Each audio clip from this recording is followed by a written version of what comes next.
లాస్యా నందిత కోసం అమ్మాయిని ఎమ్మెల్యేగా గెలిపించండి, దయచేసి ఆశీర్వదించండి అని అడగడానికి ఇక్కడికి వచ్చిన. నిజంగా ఇలా బాధ అనిపిస్తా ఉన్నది. ఒకటే కుటుంబంలో ఒకే సంవత్సరంలో అటు పెద్ద ఆయన 5 సార్లు మీ ఆశీర్వాదాన్ని అందుకున్న సాయన్న గారు దురదృష్టవశాత్తు మరణించినారు. తర్వాత నిజంగా ఎవ్వరు కూడా కళలో కూడా ఊహించలేదు. ఒక పీడ కళగా కనిపిస్తా ఉంది. ఇంకా కూడా ఆలోచిస్తే అమ్మాయి ఎన్నికై కేవలం 2-3 నెలలు కాకముందే ఏమైందో గాని విధి ఎంబడినే పడ్డది. మేమందరం కలిసి నల్లగొండకు పోయినాం మీటింగ్, కేసీఆర్ గారు మీటింగ్ ఉంటే. అక్కడ లాస్యా కార్కి యాక్సిడెంట్ అయింది. అందులో ఈ అమ్మాయి కూడా ఉండే, నివేదిత కూడా ఉండే, మన చెల్లె. తర్వాత మళ్ళీ ఏమైందో తెలియదు, అసలు లిఫ్ట్ లో యాక్సిడెంట్ అయింది.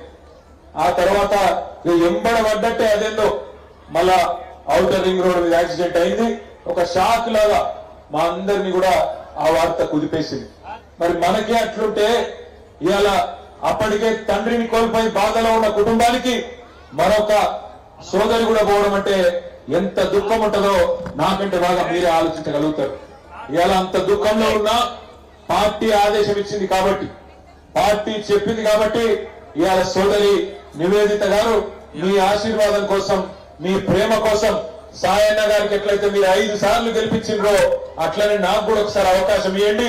మీ కుటుంబంలో ఒక సభ్యురాల్లాగుంటా, మీకు సేవ చేసుకుంటా, కంటోన్మెంటే నా కుటుంబం అనుకుంటా అంటూ ఇవాళ సోదరి నివేదిత మీ ముందుకు వచ్చింది. మీరు మనస్సు నిండా, గుండె నిండా దయచేసి ఆ చెల్లెలికి ఆశీర్వదించమని చెప్పి హృదయపూర్వకంగా నేను మీకు విజ్ఞప్తి చేస్తా ఉన్నా. ఎందుకంటే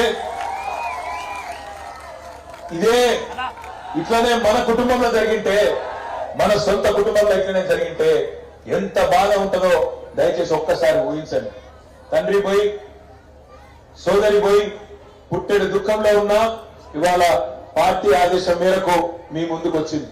మాట్లాడలేకపోవచ్చు ఎక్కువగా, ఎందుకంటే ఆ దుఃఖం అట్లాంటిది. కానీ నాకు విశ్వాసం ఉంది, కంటోన్మెంట్ లో సాయన్న లాంటి మంచి నాయకుడిని 5 సార్లు మీరు గెలిపించింది.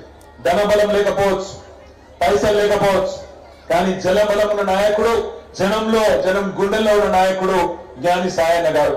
అందుకే ఆయన బిడ్డ కూడా తప్పకుండా మీ బిడ్డలాగా గుండెలో పెట్టుకుంటారని నేను మనస్ఫూర్తిగా నమ్ముతా ఉన్నా. తప్పకుండా సోదరికి ఆశీర్వదించాలని కూడా నేను కోరుతా ఉన్నా.